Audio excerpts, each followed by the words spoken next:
mel ni tabaski. bu jotee muy mel ni tabaski riis. naam bu xarit nekkoon fii sax nit ñi seen pouvoir d'achat faible. ñëpp nangu ne dafa cher lool. la moo tax loolu moom ay facteurs yu bëri ci dugg après mën a am ñu ñëw ci. mais jàpp na rek suñu réew yi xam nga ñiy tal ay Machiavel tubaab yeeg yooyu dafa fekk ñu defar seen réew ba pare doog a tal Machiavel. def ay sart yoo xam ne nii vraiment les institutions sont hors d'atteinte des compromissions et combinaisons politiciennes. mais ñun malheureusement depuis 1960 ba tey ci yére lañ tënk Sénégal. ñeen ñaa ngi ci ay feuilles de route ñun ñu nekk ci ay feuilletons de petites feuilles. de petites histoires. alors qu'on doit intégrer la dynamique de la grande histoire. yëfu caaxaan la rek yu bëree bëri quoi. bu bàyyi ay cinéma ci réew moo xam ne nag texte yi vraiment ak loo mënta wax démb loo xalaat démb. da nga xam ne ay ndaanaan ñoo fi jaar. bind ay textes yoo xam ne vraiment ay textes yu baax la mais les institutions ne valent que par les personnes qui les incarnent. boo jëlee conseil constitutionnel bi ku ñëw di ko xalab et pourtant ñaari at ci ginnaaw bu ñu doon dugg ci guuta conseil constitutionnel boobu moom moo taxaw. ne élection dina am. loolu bu ñu ko defatoon heure bi tey lan la Sénégal di niru. bon man je crois que donc le droit n'épuise pas la question de la justice. moom moo tax avocat yi di werante am na ko tooñ force et pourtant ñoo bokk lu ñu jàng ku nekk da ngay ñëw tey rek làq rek. ñëpp di ay làqkat rek mais ñoo bokk lu ñu jàng. lii nguur gi bi mu faloo ba tey li ñuy def loo xam ne dafa méngoog salfaañe yoon dafa bëri duñ ko lim fii bul fàttali ko ba ñuy doog a fal dañ ne premier ministre bi comme ni ko Moustapha Niasse defee Moustapha Niasse bi bàyyi Ablaye Wade di falu 2000. amuñu woon majorité mais dem na def déclaration de politique générale. xoolal ñii dem nañ bay xalaat daan déclaration de politique générale ci mbedd lañ koy defee ñoom tout renvoie au champ lexical du théâtre lépp symbole du grand théâtre lañ koy defee bu ñu amee lu am solo lu ñu wax xam nga grand théâtre bee lañ koy waxee. parce que souvent ay affaire cinéma kese la. xool loolu rek nga taxaw di ko wax benn arrogance bi benn méprise bi léegi dafay dem ba comme polarisation la ñëw nit ñi bàyyi leen ko ñoom ci seen biir la. ñoomu neen mais. nañ def attention fi ñu jëm daal man je crois que dañoo war a def attention parce que lii nii ñaari semaine ci ginnaaw boo xoolee très humblement xaatim nañ benn article tuddee ko les kii ne may gardien des valeurs kii ne gardien de la révolution ma ne les deux gardiens de la confusion. mais nag il faut que ñu def ci ndànk nag quoi parce que pour être froid dans l'analyse comme ay gardiens lañ dañoo bëgg a garder rek ñoom dañuy gardante Ousmane day garder Diomaye di garder si di garder Sonko. ku ne di bàyyi xel sa morom. mooy jeu de la barbichette. donc ku nekk da nga am intérêt ci sa morom tam. parce que pour être froid fii jeu la boo xam ne j'ai l'impression que Bassirou Diomaye Faye il a besoin naturellement de l'électorat de Pastef. bëgg leen froisser surtout ñoo xam ne dañoo aay ci yóbbu la kër yaa ma di tax. Cheikh Bara Ndiaye la ñuy xam rek muy wax di télé di ratatat rek sosal la ba doo xat ci benn mbedd Sénégal loolu moom la cee ay ñoom. diabolisation xam nga. xëy na Diomaye comme foofu la nekkoon xam na armes yi ñu yor ñoom non conventionnel la ñu yor daf leen di sóor leen moytu parce que ay nañ ci loolu ñoom wax loo xam ne nii day wàcc ci askan bi ñëpp bu ñu la diaboliser pare doo xajal ci benn mbedd. xëy na loolu lay sóor moo tax mais ñun ci principe bi la ñu nekk monsieur le président de la république. mooy ci esprit wu li nga waatoon faire respecter la constitution avant d'être une lettre mais c'est un esprit. et l'esprit charrie la nécessité.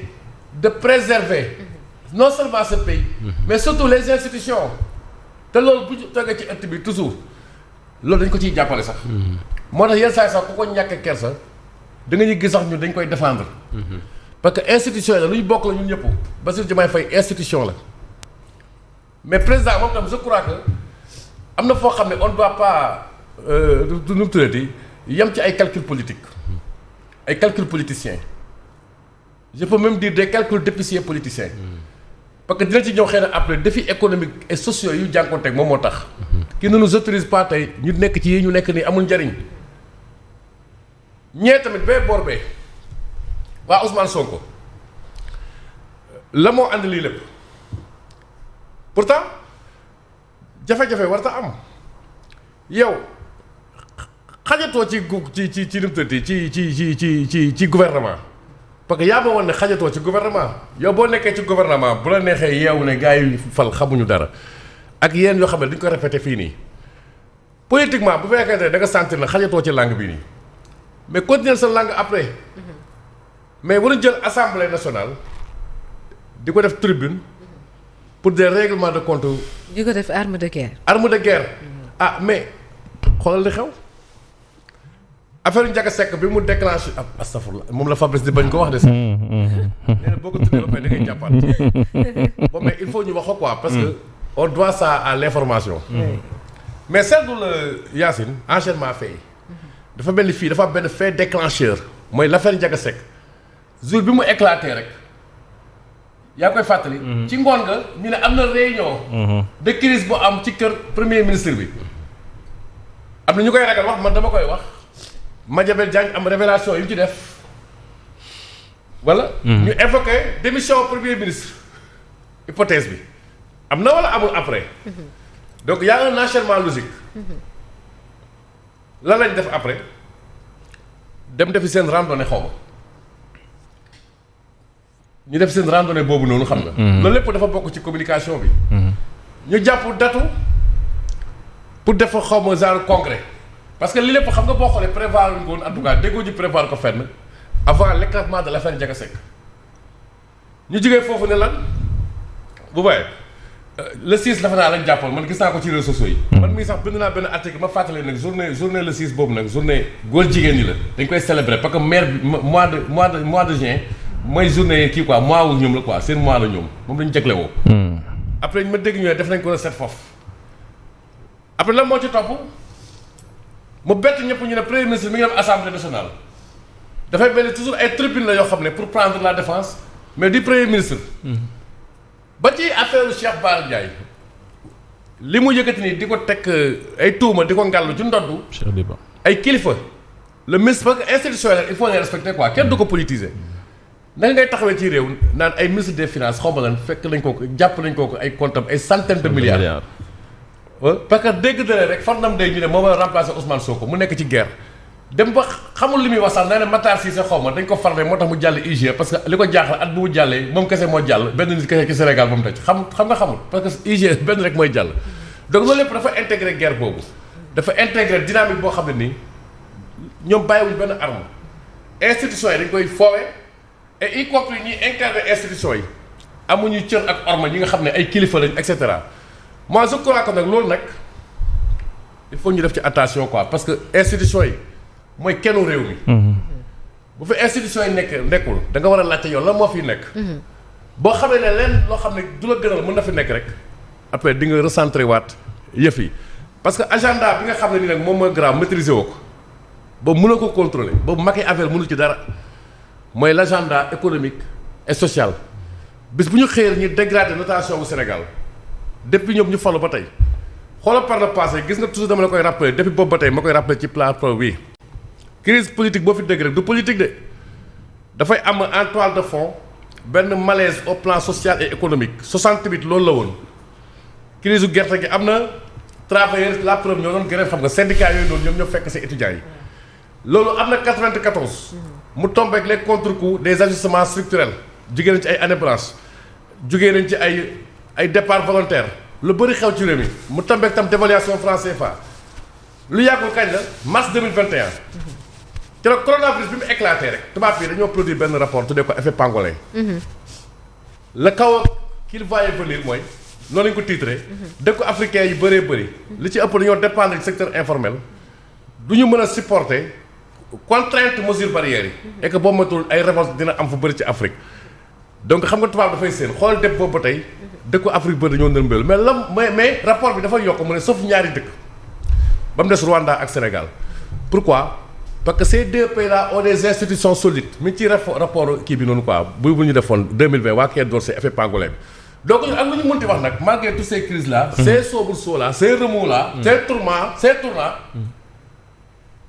on est resté dans le giron de la stabilité à cause quoi qu'on puisse dire de la qualité de nos institutions mais aussi de celle des personnalités qui ont pu incarner ces institutions qui ont su faire montre de transcendance de dépassement devant quelques occurrences yoo xam ne nii baaxutoon ci réew mi li Bassirou mooy Ousmane Sonko mooy Thierno Diop mooy Yacine Seck à la fin de la journée ñun ñoo bokk Sénégal ku nekk xam nga li nga war a def boo defee li nga war a def rek après jàmm na ñooy parce que bu ñu fàtte loolu ñoo bokk Sénégal quelles que soient nos contradictions. C'est vrai. Voilà. Très bien. Mais pour revenir peut-être sur son discours hier, Pierre Simon Faye, Pastef, le parti au pouvoir, lui mi nga xamante ni moo di Ousmane Sonko di leader bi nee na le parti n'a pas été associé au processus de désignation ni consulté pour la nomination d'un nouveau gouvernement donc à l'Assemblée nationale. Ba pare ajouté si que le président de la République ne peut pas faire du PASTEF sans le PASTEF.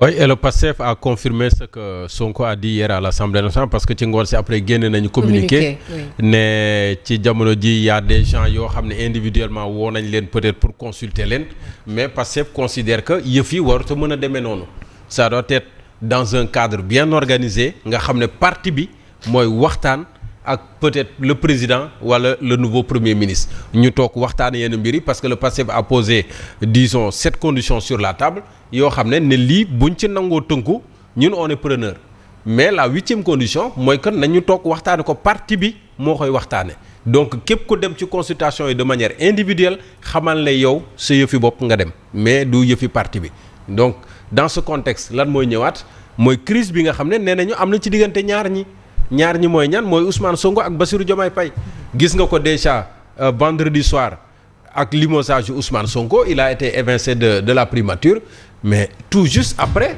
avoir été à l'Assemblée nationale le matin moom ak son gouvernement pour répondre à des questions d'actualité lan la fa wax lu tax ba président de la République précipiter sa décision moi je parle de précipiter parce que pour man yëf yi mënoon na xaar sax ba après tabaski bi parce qu'on était dans un contexte de Pentecôte on est dans un contexte de tabaski mënoon na peut-être xaar ba tabaski bi passé et xaaru ko jël na décision vendredi ci ngoon vendredi matin Ousmane Sonko dem Assemblée nationale vendredi ci ngoon ñu wàccee ko mu chômé samedi dimanche lundi c'était férié mardi mu amaat xëy.